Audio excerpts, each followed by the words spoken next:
Hi, everybody. This is Elenbaas from Nightlight Astrology, and you're listening to my November horoscopes.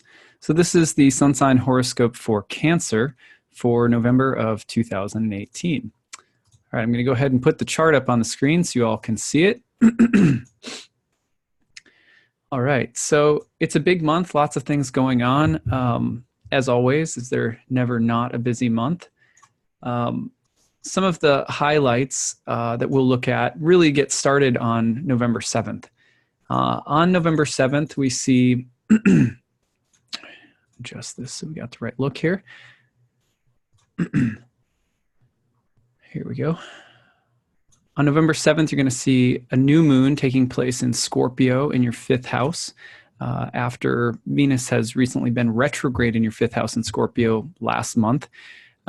This places an emphasis for the month ahead on the fifth house topics, which can include your children if you have them, or the topic of pregnancy, can really make those topics somehow the center of what you're concerned about this month. Also, the fifth house has a lot to do with pleasure, joy, creativity, performance, the arts.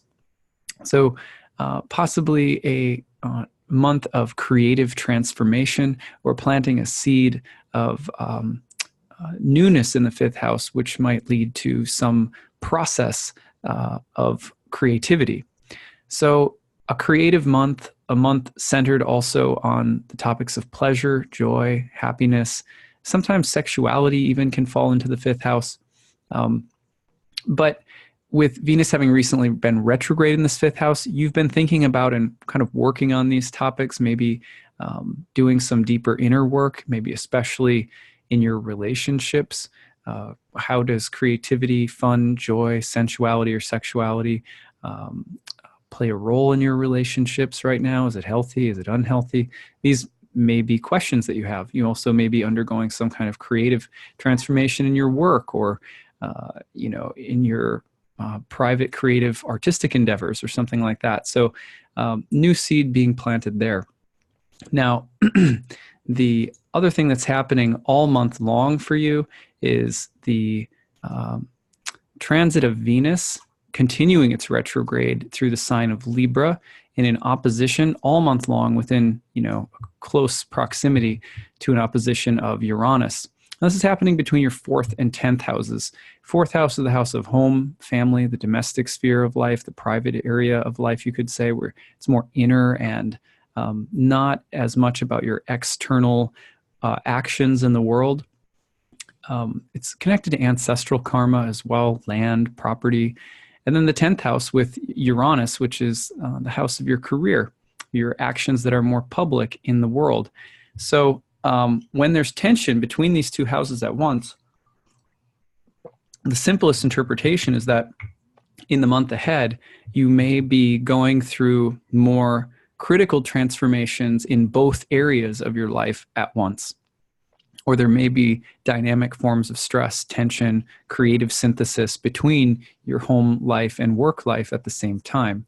Now, with Venus being retrograde in the fourth house, there can be stylistic changes, aesthetic changes, work that you're doing in the home, or you can be looking at your relationships with family members or even your spouse.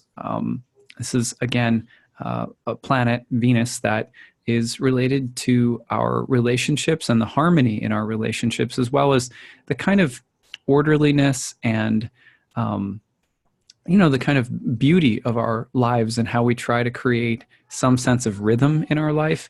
And when Venus is retrograde in the fourth house, sometimes we're talking about adjusting our rhythms as home life or things related to our family life are changing. Venus opposite Uranus in the 10th can also be about, again, kind of artistic or artistic or creative inspiration, defiance, originality, and newness. And somehow those themes may be a big part of what you're trying to do professionally right now, or creatively, or again in the home place. The other themes that come up with Venus in Libra opposite Uranus in Aries are the topics of independence versus dependence. So sometimes this transit will create more freedom, or it'll really place it will create a sense of urgency or the need for greater personal freedom, or greater freedom within the workplace, or greater freedom at home, or the balance between greater independence in the workplace and the need for greater harmony at home. But the themes of independence versus dependence, freedom versus obligation, those themes also be really strong this month. Okay. 2 important dates: November 17th, Venus turns direct. You might look for a positive shift of momentum, lessons being learned, new ideas or projects being implemented, clarity starting to come back. The feeling of having been sort of in the trenches with this Venus retrograde will slowly start to shift at the 17th. However, on November 30th, Venus will oppose Uranus, which will bring once more a powerful wave of change and tension around the topics that I've just mentioned. So it's a big month for Venus retrograde still. Now, the good news is that on November 8th, Jupiter pops into the sign of Sagittarius. And that's a welcome change.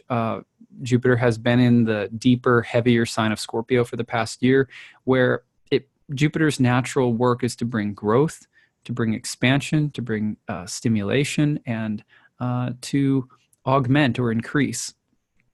It's the planet of good fortune. But in Scorpio, a little deeper, heavier, darker work.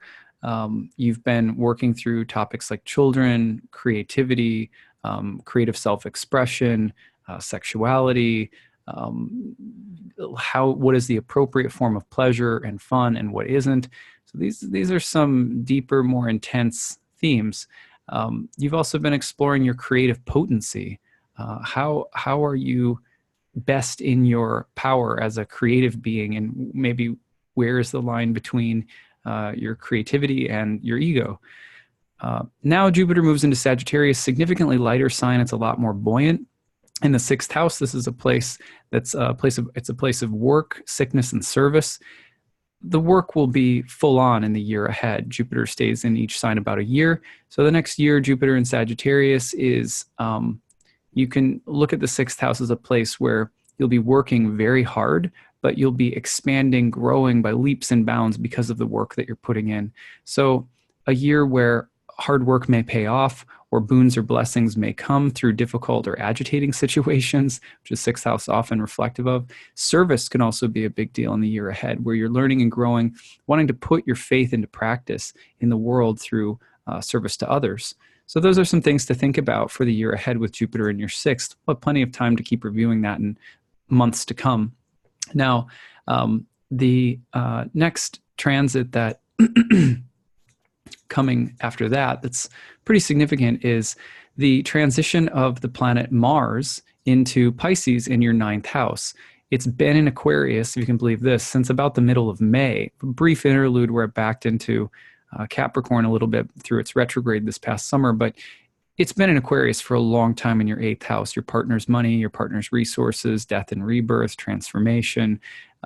It's a heavier house, and so it's nice to see it moving into the 9th whole sign house in your chart. I like that for you because it's a little bit lighter than the 8th, a little less kind of heavy and confrontational.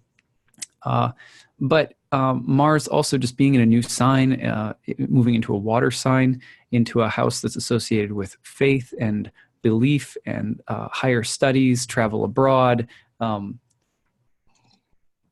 This transit through the new year will be putting you in touch with higher studies or a learning process, teachers and mentors.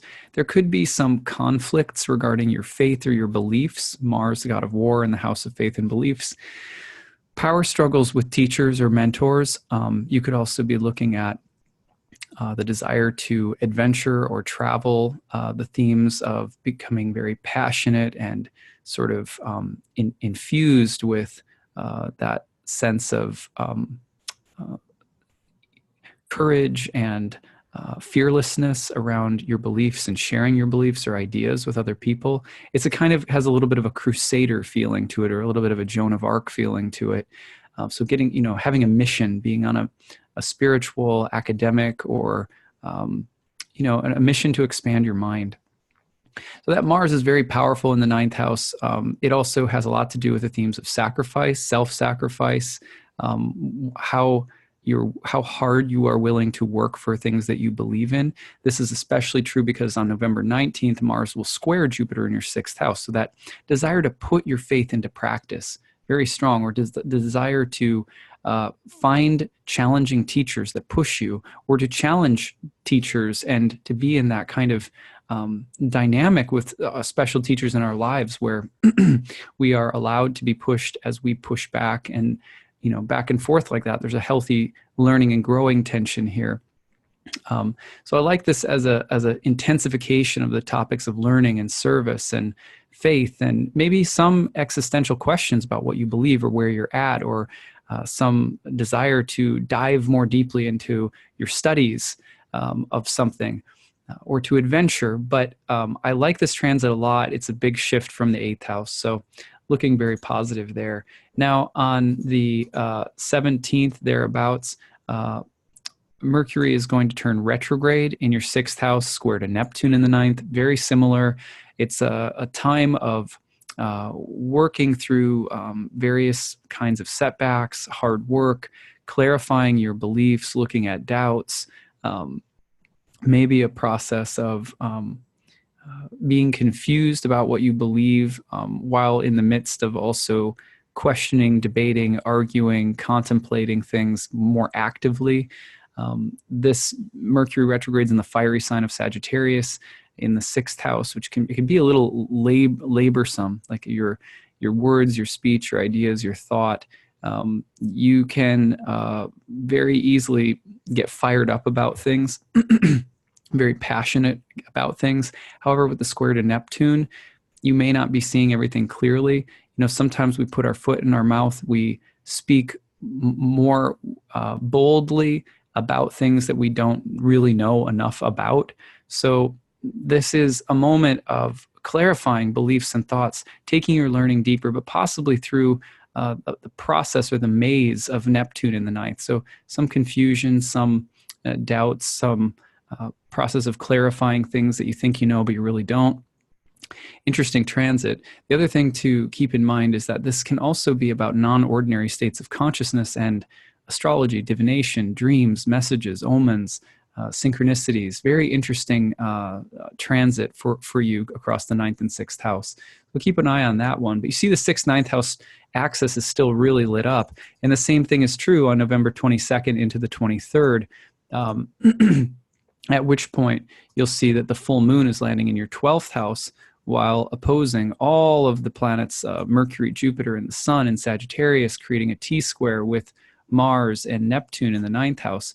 Now the moon in the 12th, that's your ruling planet. So this full moon is going to be really personal for you towards the end of the month. And it's a time where you may have to question whether or not, this is going to be, I'll try to articulate this. You have to ask yourself the question whether being open-minded is a healthy thing or not.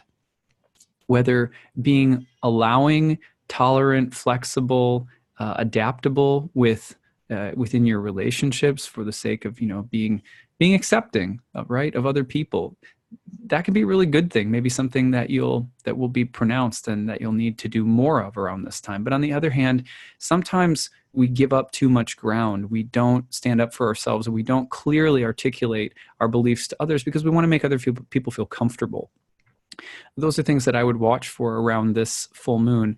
This full moon also has to do with a questioning process, really going deeply and into your inner state in understanding the deeper patterns of your mind and how they create health or how they create dis-ease within you. And this is a powerful time of looking at beliefs and ideals and looking at practices and just how they create health, well-being, or destructiveness in your life and in your relationships. And don't forget, Venus does oppose Uranus at the end of the month across the 4th and 10th, bringing things, again, to a real powerful head between the houses of home and family and work at the end of the month. So that's what I've got for you, Cancer. I hope that this was interesting. I hope you have a beautiful month of November, and I look forward to seeing you in December. Take care. Bye.